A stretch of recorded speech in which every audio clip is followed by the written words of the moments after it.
Welcome to MGAA Conversations, our new podcast channel where we'll be discussing with an exciting number of guests all things related and topical within the ever-growing MGA community. Hello and welcome to the latest edition of MGAA Conversations. I'm delighted today to welcome Sheila Cameron, the CEO of the London Market Association, who's going to share all things LMA and the market, how you need to be a successful lady in the industry, and I'm really looking forward to talking to her. So Sheila, welcome. Thank you very much, Mike. It's a pleasure to be here, and thank you for making the time. Okay, so let's get straight into it. So for the benefits of some of our listeners, can you explain the LMA's role in the London market ecosystem?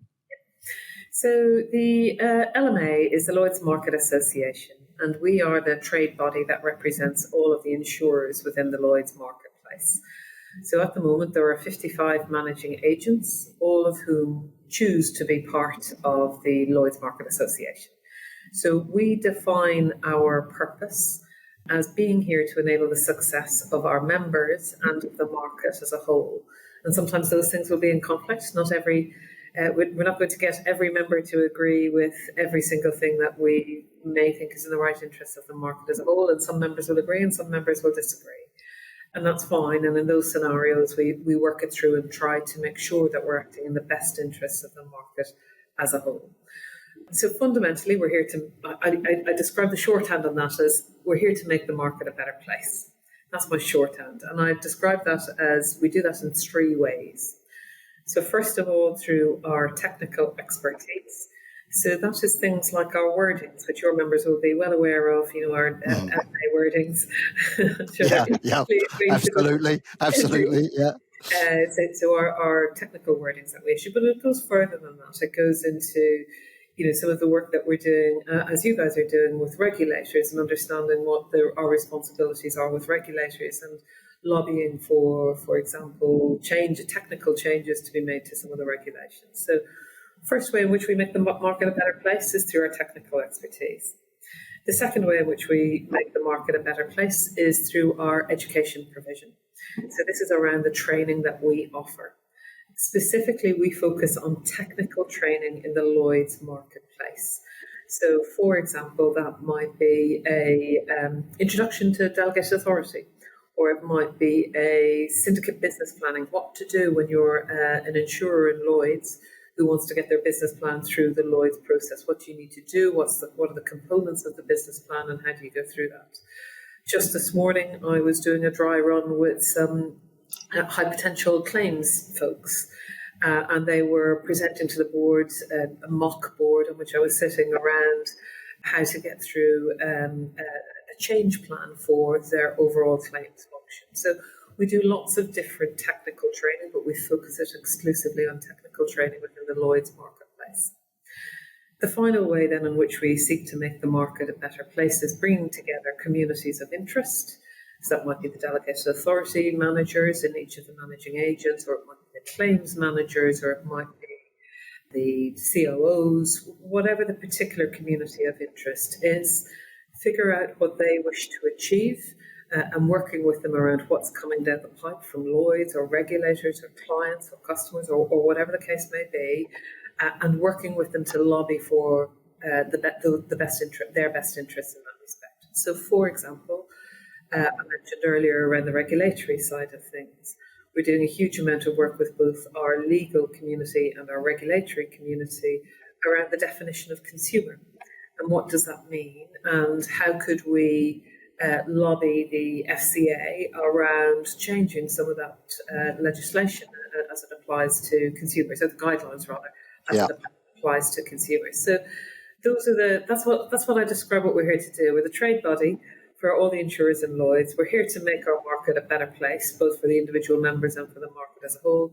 And we do that in three ways: technical expertise, training, and bringing together communities of interest to lobby for the outcomes that they believe are necessary.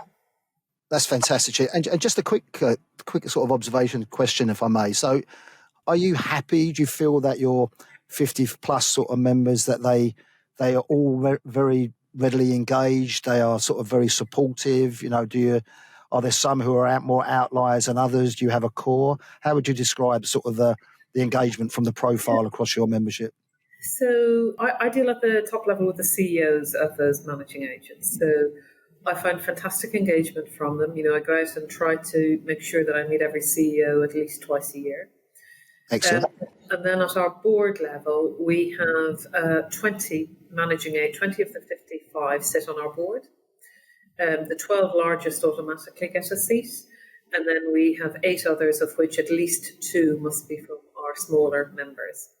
So again, huge engagement around that community. And that community at the LMA board represents, I think it's about 69% of or 70% of the capacity and the premium written in the Lloyds marketplace. So great engagement. Of course, there are some that are more engaged than others. That's always the case, no matter whether you're, even if it's just your own employees, there'll always be some that are more. No, correct. Absolutely. Yeah.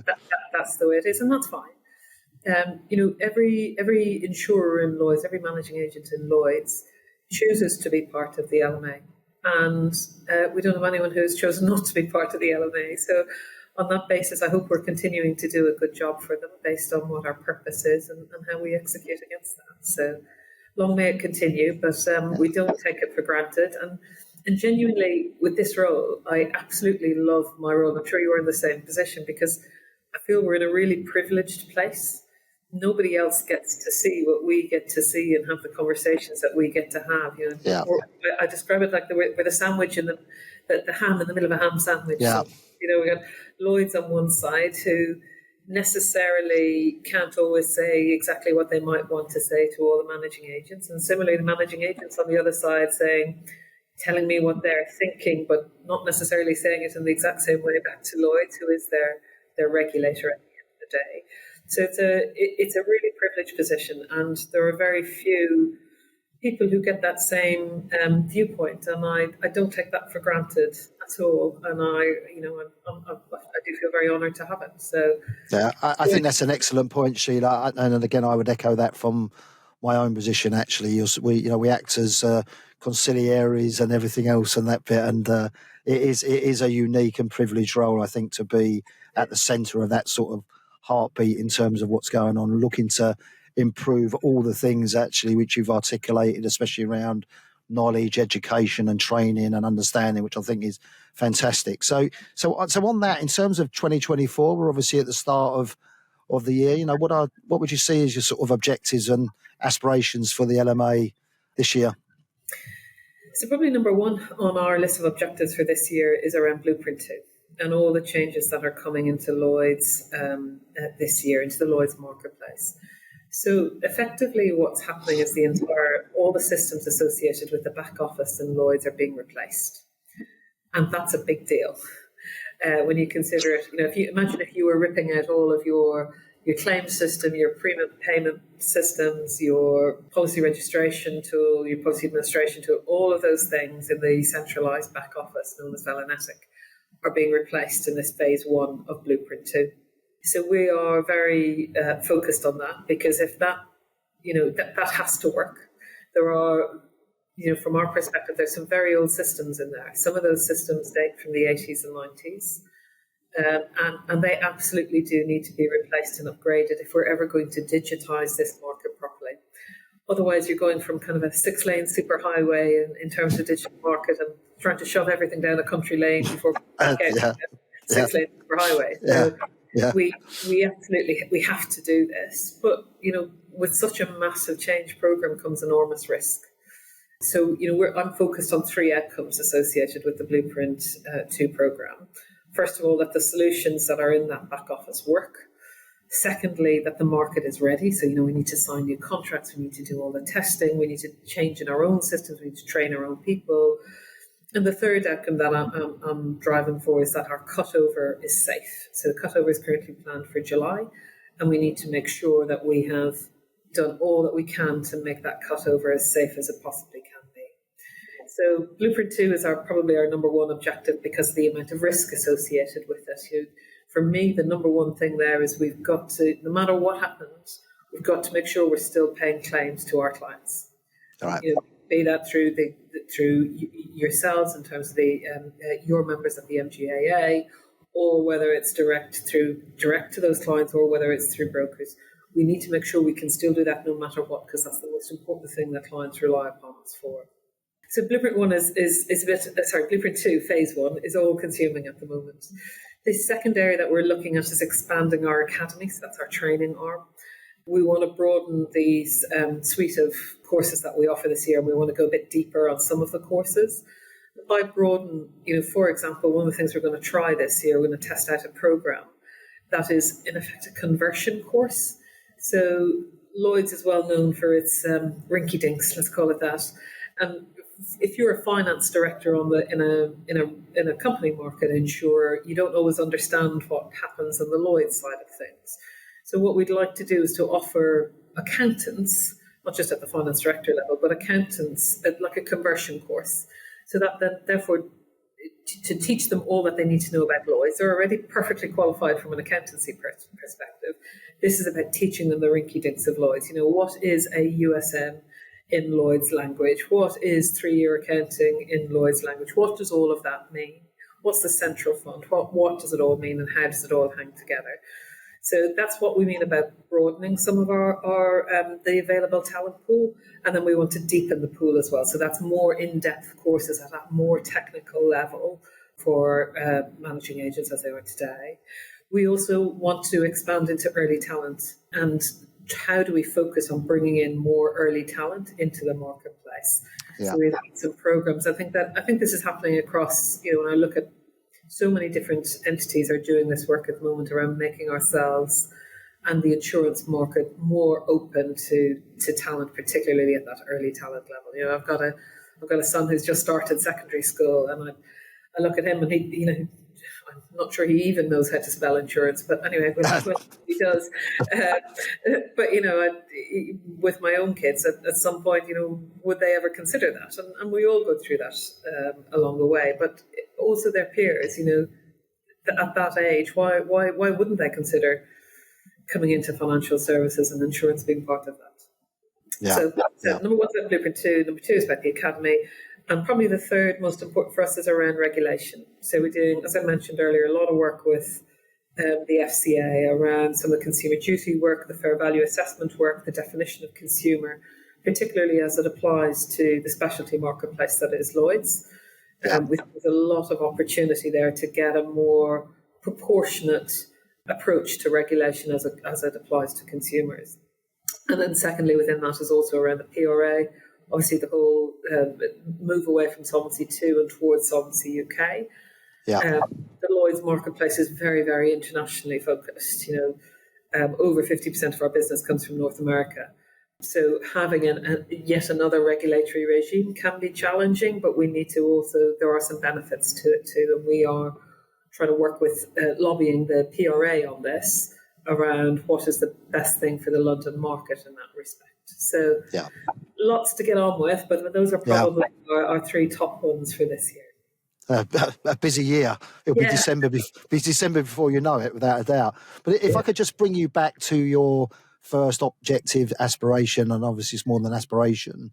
So if we look at Blueprint 2, and I think we would all recognise in our positions there's a level of cynicism around that, on that piece. Can you sort of just share with our listeners sort of why you have that confidence that, it will achieve, it will deliver in terms of, everything in terms of what it's supposed to, and it will make the market, coming back to your earlier observation around, it will make the market a better place? Yeah, so this is all about phase 1 of Blueprint 2 is this year. And, we can't have a digital marketplace if we still got that country lane I mentioned earlier. If you've got 6 lanes highway going into a country lane and coming back out again as a superhighway. Now, we've a long way to go to get to the superhighway point, and we've a long way to go in terms of digitising our marketplace overall. But the first step has got to be that back office. We can, build those 6 lanes, but if it's, as I said, if it's sitting in a country lane, then it's not going anywhere. So from my perspective, I have seen that the build it's almost complete in terms of all the systems that they're replacing in that back office. So that's a massive tick, and a huge credit to Velanetic, led by a guy called Chris Halbard, who has made sure that has got done and made sure that the technical build has happened. The next stage that we're moving into imminently is all around the market testing of those solutions and to make sure that they work. And then from there, the aim of going live, assuming that all goes through well and assuming that the market is ready inside and has done the changes it needs to do in terms of carriers and brokers, because they are in receipt of the messages and the outputs from Velanetic. Assuming that all goes through safely, we will go live over the summer in July is the current plan. Do I feel so the systems have been built? I feel confident on that side. Tech, I can get to that. The proof will be in the pudding once testing starts and make sure that the systems actually do what they're supposed to do. So let's see on that side. All the signs from Velanetic at the moment are that test internally their testing has gone well and meets the requirements that were originally outlined. So again, that's a big tick. I think where the potential Achilles heel is around, is the market ready? So I speak about, from a market perspective, the things that they need to get done. They need to make sure that they sign their contracts for the provision of new service. And that, for us, it's a material outsource, so it has to be a board level decision to sign those contracts. So that's a big deal. Right. We have to make sure we've done all the testing, as I said, which starts imminently, and that we're satisfied that the testing is successful and meets the requirements that we needed to meet. We need to have trained our staff. There are new ways in which data must be entered, which is fine, into the back office. That training needs to take place. And then the final part, after all of that, is around our own internal systems. So there are some changes managing agents and brokers need to make to their own systems about how they receive data back from Velanetic. Yeah. It's relatively minor. It's not a huge deal, but it does need to take place. So in the past, when I look at all the transformation programs that have happened around the marketplace, the Achilles heel has always been adoption. And in terms of getting when you're dependent on everybody else in the market to do their piece. Yeah. And there are 300 firms who have to sign that contract. 300 boards that has to go through. There are 300 firms that have to change their technology. There are 300 firms that have to train their staff. So you see what I mean in terms of there's a lot to get through in all of that. And that's the challenging part, is around how do we make sure that happens and all of that work gets done in a timely manner. That's the challenge here. It's less the tech. Frankly, the tech in the scheme of things is relatively straightforward. The harder part is just getting it done from a market perspective and getting it through all of those firms. That's the hard part. Then once we've got this phase one done, that's when the opportunity really starts to open up, because that's when you end up in, how do we digitize this marketplace, right? Well, we've sorted out that country road now. That's now a 6-lane highway. Now it's time for us to build the rest of that super highway in terms of what we control ourselves. Be that access out to MGAs, wherever they may be in the UK and the US. Why aren't we now we can start to build and interchange data in a much more flexible way. And you'll be aware of what we've been doing on the computable contract side, Mike. And where absolutely. Things. And we have all this work going on from a data council side of things, which is around data standards, a core data record. Moving forward, where we started is in delegated authority and the MGA space around that contract, and how do we move that towards being a computable contract. So MGAs are at the front on this one in terms of where we want to move to in terms of having computable contracts. We've got to sort out this back office first of all. Once we have that done, we can then move on to digitising overall. But that doesn't stop work happening, be that data council work, be that the computable contract work that we're doing with MGAs and yourselves. Whatever it may be, all this other work can go on, be it PPL, be it a placement system, whatever it might be. We can continue all those other strands at the same time, and we have been, and we will continue to do so. But for this first 6 months of this year, the focus is on that back office and getting it over the line. But the challenge will be those 300 firms needing to sign up and get through their own internal processes, as I outlined before, and doing those 4 steps of get the contract signed, get your people trained, and make your tech changes and so on. So we'll get there, but it's a journey, and there's a lot of people to engage in that journey. Yeah, no, it's all consuming, clearly all consuming. But would you subscribe, just before I move on from that bit, would you subscribe to the view, however, that I'm not saying Lloyds would ever fail, but in order to remain dynamic, competitive, in particular in terms of doing business, that you know the digitalisation has to happen. Otherwise, its attractiveness as a market, certainly in terms of cost and efficiency, will start to sort of wither. Would you subscribe to that view? Yes, I think anybody who works in insurance has got to move forward from where we were. You know, when you think where we were with banking, whatever it was, how many years ago, maybe 20 years Yeah, ago, when, or correct. 30 years ago, when you didn't have an ATM, or Yeah, you go and queue up in the bank to pay your bills or take out cash. Other industries have moved forward at pace. And, I see that I note the recent Google interaction launch that they had with Hiscox, what Apollo are doing with artificial. There's lots of different kernels of really good things happening. And I'm really proud to be associated with, all that's happening now is trying to move the market forward and trying to get us forward. Will everything pull off perfectly all of the time? Of course it won't. But, we've got to try and we've got to start to move forward.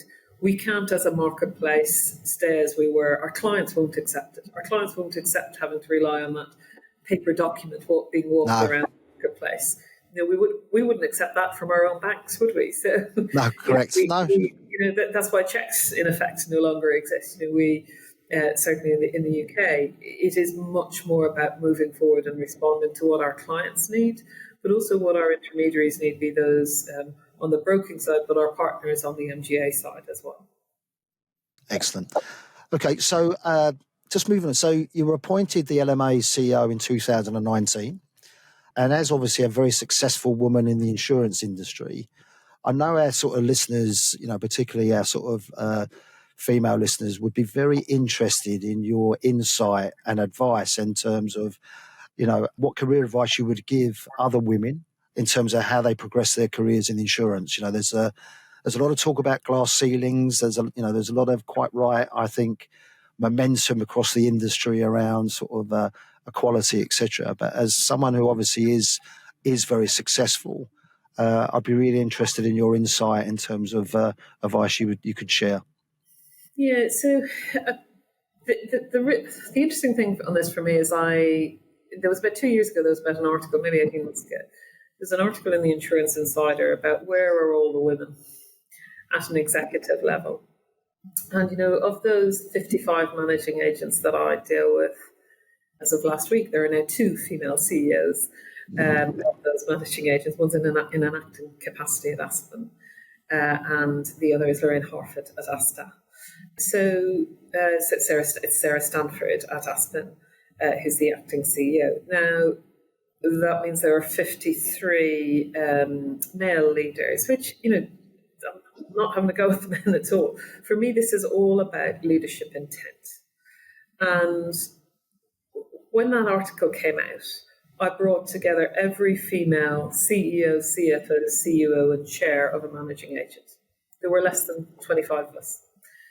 Brought us all together, and we now meet for dinner about 3 or 4 times a year, and we chew over what's happening. We met last week again recently, actually, on a different topic. But when this article first came out, we sat down and went, why are we like this? What is going on in our industry that it is like this? And genuinely, we came absolutely to the conclusion this was about leadership intent. And if a leader wants a business problem solved, the business problem will be solved.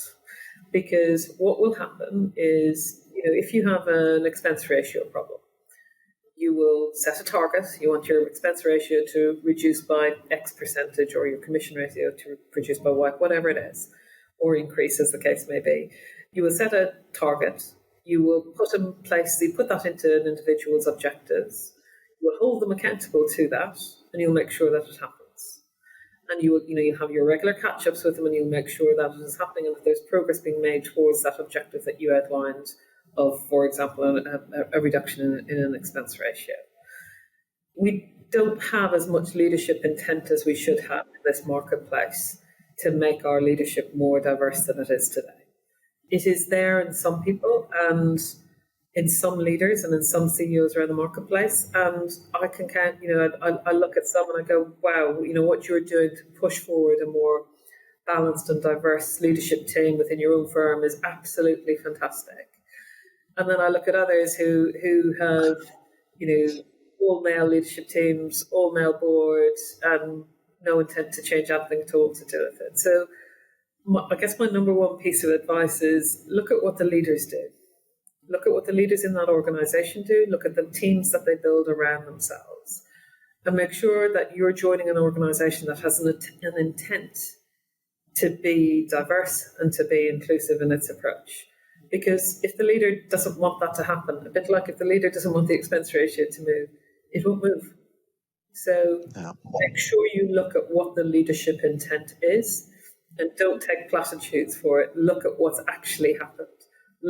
Go and look at the members of that leadership team, look them up on their website and see, is that a diverse team? Would you be happy to work there? I guess that's my number one piece of advice. And it's the number one thing that if we want to change this marketplace in terms of the makeup of particularly men and women around the marketplace and to make it more balanced, there's got to be the intent there to want to change it. Thank you. That's fantastic insight. That's absolutely spot on. I think that's really, really good advice. Thank you very much for that. You touched on it earlier, and we talk about talent war. We talk around, what a great industry community we're in. Do you think we are doing enough to attract, the school leaver, the person from university to, do we promote, how exciting our industry is, how you can meet lifelong friends sort of in the industry? What's your sentiments on where we are on that dial? I've been in the Lloyds marketplace for over 20 years now. I've only ever interviewed one person who from university intended to get into the London market. Right, and they had done a degree in insurance. And they were Irish. There was an Irish lady. She had done a degree in insurance and had intent from the get-go to get. This is somebody without family connections. She was the only other person I've ever met who, without family connections, was intent on getting into the London market. So I think self-evidently the answer to the question is we do not do enough. There's some good stuff going on out there, though. I look at the LMG, so the London Market Group, and they have something called London Insurance Life. And I was part of their work experience program last year, where I think they had over 100 kids who came from schools outside the M25, but still kind of commutable-ish distance, and joined a 3-day program. And I was part of a judging panel where we gave them a mock exercise and, what would you do if there was a cyber attack on your small, I think we used a cobbler's shop. What would you do in that scenario? But something that they, might be able to relate to and see in their own town, in terms of those shops or a dress shop or whatever. And it was fascinating just listening to them and watching to them and talking to them about. So we set them up with cyber experts and say, right, this is what happens in a cyber attack. This is what you need to think about. And now you have to go present it to this judging panel about what you think about all of this and what should you be doing if you are a small shop owner in your own hometown. What would you do? And it was fascinating and really eye-opening. The biggest challenge we had actually was getting the market experts to talk in a language that the kids understood. Okay, because interesting. We're dreadful for it, Mike. You and I both we're as bad as each other on it. But in terms of our acronyms all over the place, yeah. How many 3-letter acronyms can we fit in? It's just insane. I know, yeah. But that was our biggest challenge, was trying to translate what we do into something that's really attractive for that next generation and trying to get them through. But it's something we're also doing within the LMA. I mentioned around talent and trying to attract early talent in. And then once they're in, one of the things we recognised a couple of years ago is we had great engagement at a really senior level, but we didn't at the next gen level, at that newer level coming into the market. So like Manny, we started to create these next generation groups who, they socialise in a completely different way. They want different things out of the industry. They expect different things out of the industry in terms of purpose compared to what you or I may have grown up with. No, so correct. It's a different viewpoint, but it's one of these things I don't think you can do enough of these early talent programs. And for every, 100 people that we meet, if we can get 5 through the door, we'll be doing well and get them into a job in a firm. So you can't do enough of them, is my view. So I'm really pleased to work with the LMG. I'm really pleased our own team here at the LMA are expanding into early talent. I've seen some of the work that the brokers are doing in particular, because they have such, A.M. Marsh Willis and, having such large presence and large programs and early career programs in place, as well as some of the larger carriers like Beasley and Hiscox and Brit. They have early career programs in place as well. We can't do enough of this. We've got to do more. One of the things I'd love to see happen at some point is if we could expand it centrally through Lloyds. Lloyds at the moment do run a graduate program and early careers program, apprenticeship program, where they bring in people and then send them back out. So they bring them in basically in-house to Lloyds for a year and then send them out on 2 6-month stages, so to speak, or work experiences into managing agents and brokers. I'd love to see them do it with MGAs as well. So imagine if we were to be able to expand that to be 200 people a year instead of whatever, 20. And having that in a more centralised way, I think, would be a fantastic idea if we could get that to roll forward. So we are not doing enough. Some of the stuff we're already doing is really good, but we need to do a hell of a lot more. And we need to learn as a market how to talk to this generation in a way that they understand. Because I think we're speaking Dutch and they're speaking Swahili. And I think you're right. I think there's also, we've got a flourishing next gen group as part of our association. I think there's also, and I'm just sort of thinking about this now, that there has to be an opportunity where, even if it was just for one afternoon, that we try and pool all of our resources somewhere and we get everyone in, and because we're all trying to achieve the same thing. And I think there could be sort of, there could be added value in terms of sharing a bit more, because, we're not competing against each other about bringing people in. We just want to make it as attractive as possible. And I think that's something I'm talking to our next gen group around, not to overcomplicate it. But I agree with you. I'm aware of the great work the LMG group are doing. I know Bieber are doing some good stuff as well. We're doing it. Obviously, you've shared what you're doing. And I just think there's a common sort of objective here that we all want to do a lot more. Is there a way that we can just try and ensure that we get all the synergies together at some point? And that's something I'll certainly be taking forward via our next gen group. So, and again, just finally on that, and you probably would have seen it, I think it might have been the LMG group, actually, a presentation where if you just put visuals up, which said like football stadiums, rock concerts, sporting events, and then just say to people, you can be part of this industry in terms of through insurance, because all these great things require insurance. That is quite a good sort of hook into our industry, actually, as opposed to a big textbook or something like that. It's well worth this. So on the LMG website, there's something called London Insurance Life, and it is a I'm interested in page, and it has like I'm interested in horses, for example. Well, why not be a bloodstock insurer? Or I'm interested in fine art. Well, how about fine art and specie broker insurer? And what they've done is you click through the page. I'm interested in horses.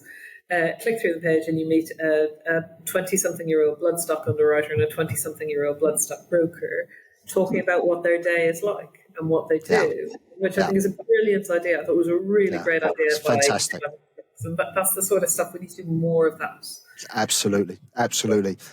Okay, well, look, just one final question, if I may, sort of, Sheila. And again, first of all, before I finish, thank you very much for your sort of insight.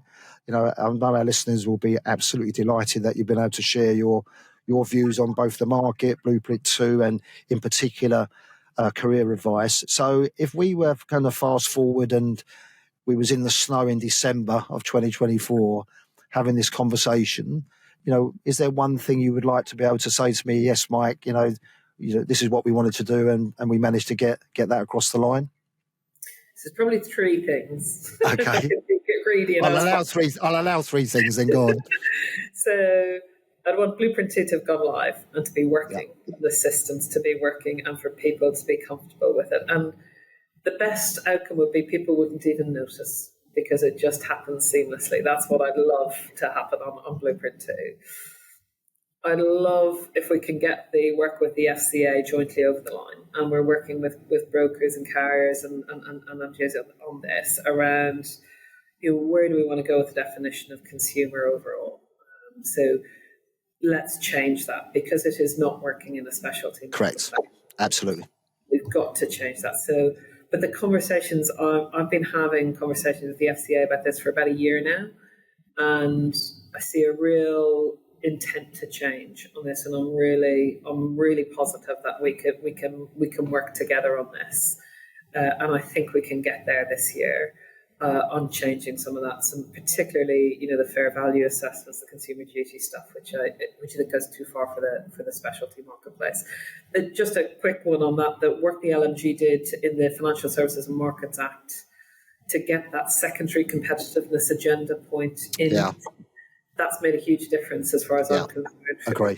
Particularly with the FCA, there has been a step change from them, and it's really great, and they've been really helpful on that side of things. So, number 1, Blueprint 2. Number 2, regulation, and number 3, I want more than 2 female CEOs by the end of the year, please.